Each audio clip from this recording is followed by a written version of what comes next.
I also like the exercise you do with calling your name until you hear Yes. yourself. You know what I'm saying? Yes. That was very good. Oh, Yeah. wow. And so if you guys don't know, one of the things I do every single morning is I tune myself. We are truly our own tuning forks. We are our own cosmic sound. We hold all of that energy inside of our physical beings, and you can tune yourself. The best way to tune yourself is by saying your name.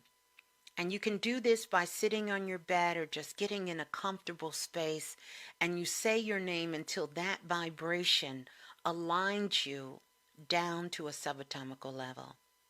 So I'll just sit there and say blue and allow it to drop down in your body till you feel it at the tips of your toes and all the way to the top of your head.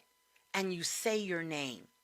This will allow you and a reminder to sort of you know what it's like, Brother Bilal? It's almost like giving your aura an assignment so that your aura knows Mm-hmm. where Mm-hmm. your personal boundaries are. So many of us are so empathic and we're so sensitive that we're picking up everything from everyone around us that we don't know where we start and where we end. Mm-hmm. And a part of that is because we haven't Mm-hmm. become comfortable inside of our own physical bodies. And by tuning yourself by All right. saying your name, you're going to know that vibration. It's going to send ripple effects all throughout all of your energetic body and your etheric body so that you know when something Mm-hmm. is coming to you or coming from you.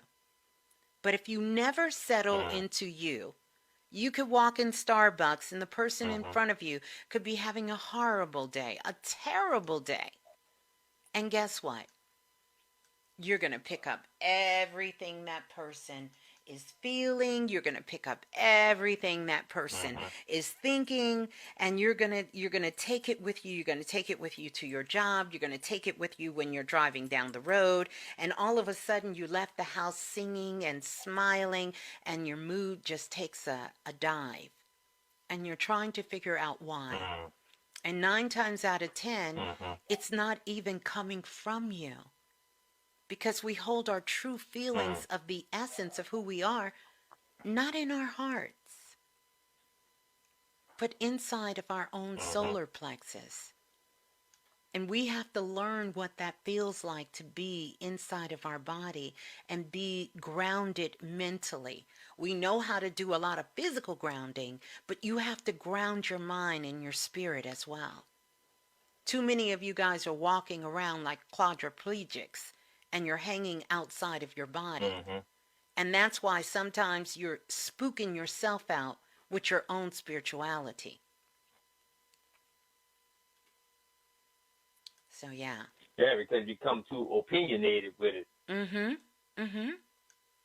And that's that crystallized idea. You're thinking your way is the only way. You have figured something out that you don't want nobody else to figure out, and that's not going to work.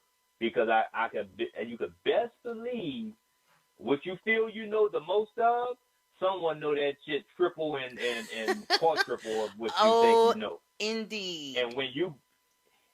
And you really set yourself up to meet that person, and then you're gonna be feeling some kind of way when they shut your ass down. And this is where that what we call negative energy come from because That's that right. person just bust up your whole idea of how you saw something. That's right. That's right. Mm hmm.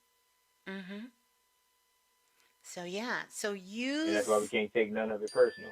That's right. So, use that time in the morning and really, really sort of get yourself centered, set an intention, do sort of your collecting of yourself, a coming together of yourself, and really, really be able to be grounded